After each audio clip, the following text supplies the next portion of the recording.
Hey everybody, this is Dr. Pat from the Springfield Wellness Center, and today we're going to be talking about SI joint pain and how chiropractic can help alleviate it.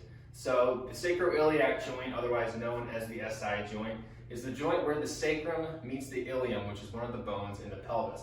So when we look at our spine here, we can see this is the sacrum right here, this is the ilium right here. There's a joint that's formed between the two right here.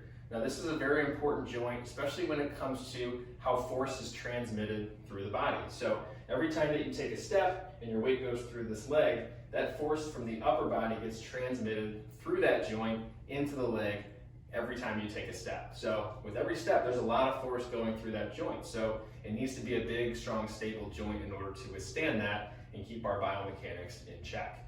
So whenever the SI joint becomes painful, a lot of times it's because it's a little bit restricted or sometimes out of its correct alignment. And so when that happens, that's where we want to do chiropractic care, which is the adjustment we would do to help alleviate that SI joint pain.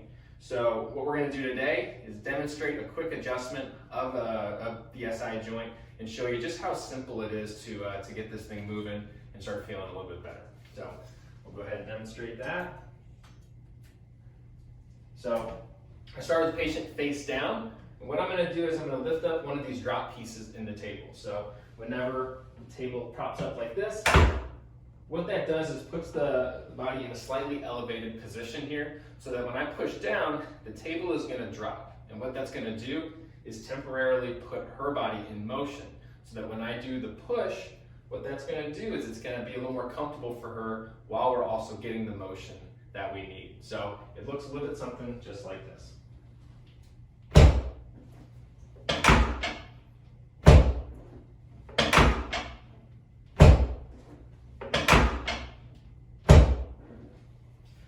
So as you can see, very easy adjustment to do, very comfortable for the patient. Again, if that table was flat and we were pushing on that joint, it's not going to feel very good. So what the drop piece does is it puts it in motion, makes it more comfortable for the patient, and also makes the adjustment more effective. So in that case, what that does is helps to level out the legs, get that SI joint moving properly, and start taking care of some of that pain that's been bothersome in there. So if it's inflamed, if it's irritated, if it's restricted, chiropractic is going to help get that nervous system working well so that pain can start to subside over time. So if you're having SI joint pain, if you're having this pain in the lower back that tends to be kind of more on one side, it may be that SI joint. And if you've never tried chiropractic before, we would highly recommend it because it could save you a lot of trouble, further down the road. So hope you found this video informative, and we'll see you on the next one.